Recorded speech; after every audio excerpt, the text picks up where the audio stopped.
All right, everybody, welcome to another edition of Everyday Upland.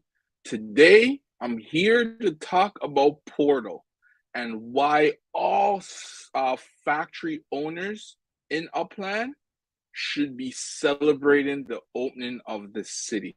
So, right here, I just kind of have a little neighborhood. I was doing a little bit of research about Porto to see, okay, well, if I'm going to be buying, properties, where should I look first? Where are the areas that are possibly going to be quite expensive? Where are going to be cheap? Where are going to be maybe some of those ultra rare properties or ultra rare properties or just areas where I should really focus on. So I just happened to stumble on this map that kind of gives you an idea of who lives where the tourist goes, where the students are, and so on and so forth. And it's quite informative, but that's not really what I came to talk about. I just wanted to show this part here because there's so much information to get from this map. Okay, guys, like there's just a ton here. So, we'll be landing somewhere up here, I think. Right up here somewhere is the airport. If I can find it, not too far, but it's somewhere up here. If I remember correctly, on another map. Let me just go, and it's in the city of Petra. Let's see if I can find that.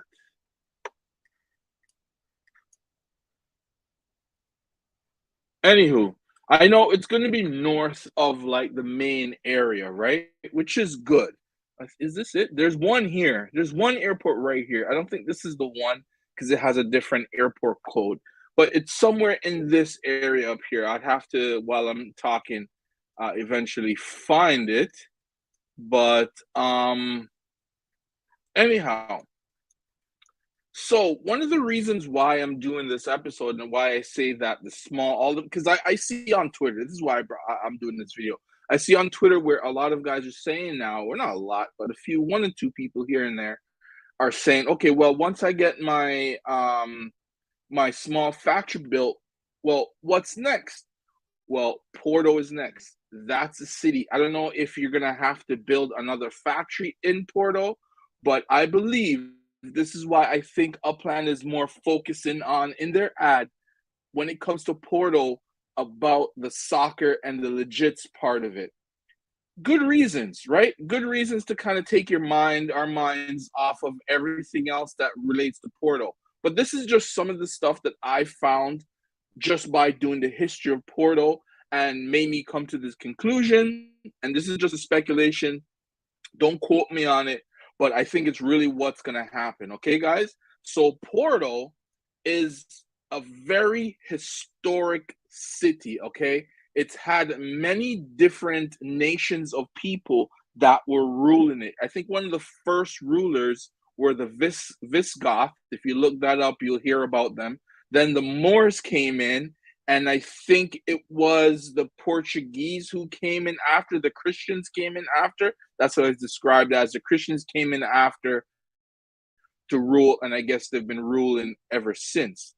But one thing that happened during the Moorish rule, it didn't mention anything about the Visigoth rule. They did mention some things, but not a lot, because most of it happened during the Moorish rule, is that their historical items, whether it's their statues, their structures that they built, are all filled with ornaments and statues and paintings on the walls and so many things, just how they designed their buildings, all the carvings that are done, all these various things that has happened in this part of the world from the time of the Moors. So just because I was reading that, I'm like, I wonder if that's when Upland is going to drop with the ornaments, which I do believe, because they kind of pushed out the small factories very fast and said ornaments are going to be the things that you can build out of these and other types of statues or whatever else, right? So those are the things that I was just like, that's interesting how they just dropped this small factory without much. They didn't expand much on it, but it all kind of makes sense to me, anyways, that because of Porto and the history behind Porto, Upland knows the type of cities they're choosing and the reasons behind some of these cities that they're picking. Okay, so because of the history of Porto, right?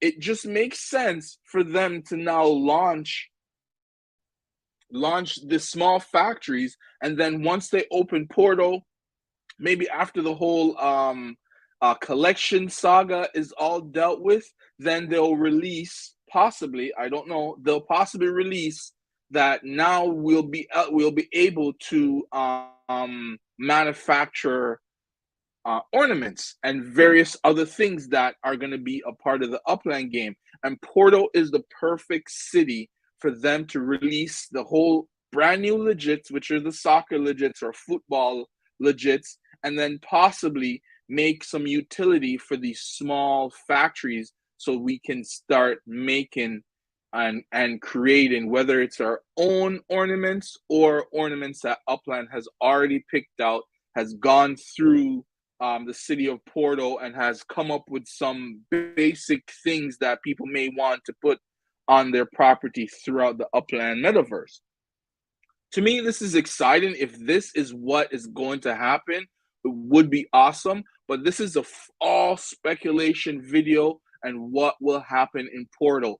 But if it does happen in Porto, all the individuals who have their small factory completed should be celebrating after Porto, because there's a huge opportunity here for them to be one of the first ones to have factories ready and going, and then Porto drops, and then you have ornaments and all the different things. And also to add to that, the semis are completed. I don't know when the trailers are going to be brought into the game, but the people who have vans will have the better chance of being able to transport some of these ornaments to the various parts throughout Upland.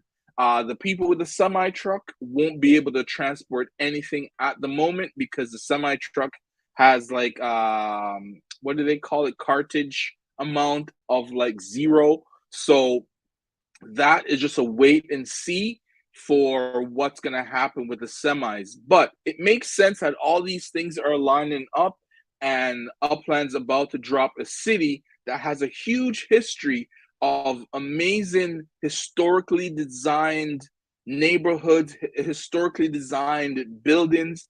And one of the most famous parts of this design is having ornaments all over the design of this city. So, Porto is something that we all got to keep our eye on, and we'll see what really happens there. Okay, hold on. What's happening here? Uh-oh. Okay, I got to refresh this page. For some reason, not working. There we go. Right, so here are some of the areas. So you can see there must be a university somewhere here. Okay, these are where here's the university. This is one of the place that I guess all the students are. The green is where all the rich folks are, obviously all along the coastline here, right? And tourist area is in the main city. I guess that would be the downtown area of Porto. That's where most of the tourists would be. The student area as well. The students hang out on these streets. Accidental wormhole city. I don't know what that means, but it's something to keep in mind. So yes, rich kids, private schools in this area here, rich kids, public schools. So this is the filthy rich area where all the rich stays and hang out, and really big strawberries. Yeah, so I just happened to find this map and kind of gives you an idea. I don't know how true it is, but I will work with it until somebody tells me otherwise or I discover otherwise about this area in Porto. So there it is, guys. You can see what it's all about. All right. So Porto is a city that small factory owners got to celebrate if my speculation is correct. All right, guys. I just came on to give you another quick one.